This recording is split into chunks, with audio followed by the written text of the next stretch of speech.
एक मर्तबा कोई मालदार काफिला सफर का रवाना हुआ।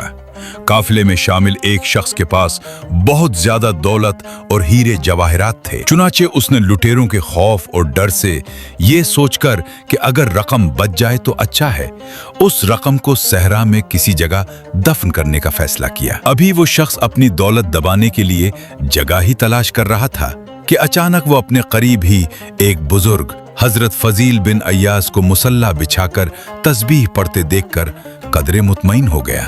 उसने अपनी रकम उन बुजुर्ग के पास बतौर अमानत रख दी और खुद जब वो दोबारा काफिले में पहुंचा तो पूरा काफिला लुटेरों की नजर हो चुका था। चुनाचे वो अमीर शख्स जब उन बुजुर्ग से अपनी अमानत वापस लेने के लिए पहुंचा तो वहां एक अजीबोगरीब मंजर देखकर हैरान रह गया।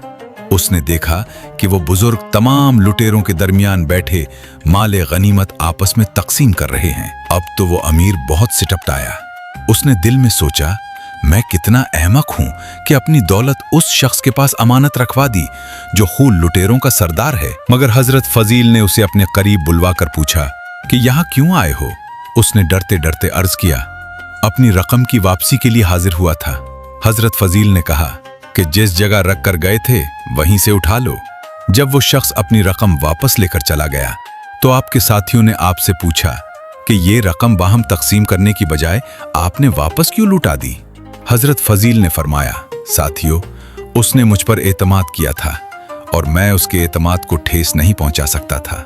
इस वाकया को अभी चंद रोज ही गुजरे थे कि आपके साथी लुटेरों ने एक दूसरे काफिले को लूट लिया जिसमें बहुत मालो मता हाथ आया।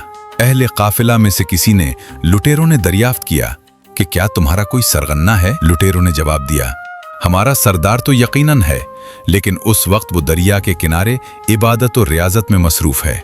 उस शख्स ने कहा, ये वक्त तो किसी नमाज का नहीं है। राजनों ने कहा कि वो नवाफिल पढ़ रहा है। उस शख्स ने फिर सवाल किया कि जब तुम लोग खाना खाते हो तो क्या वो तुम्हारे साथ मिलकर खाना खाता है। लुटेरों ने जवाब दिया कि हमारा सरदार दिन में रोजा रखता है। उस शख्स ने फिर कहा कि ये तो रमजान का महीना नहीं है। डाकुओं ने कहा कि वो नकली रोजे रखता है।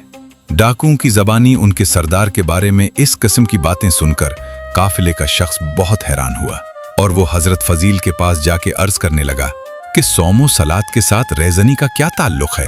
आपने उस शख्स से दरियाफ्त किया, क्या तूने कुरान मजीद पढ़ा है। उस शख्स ने जब असबात में जवाब दिया तो हजरत फजील ने कुरान पाक की एक आयत तिलावत की जिसका तर्जुमा था, यानी दूसरों ने अपने गुनाहों का एतराफ करते हुए अमल सालेह को उसके साथ खल्लत मल्लत कर दिया है।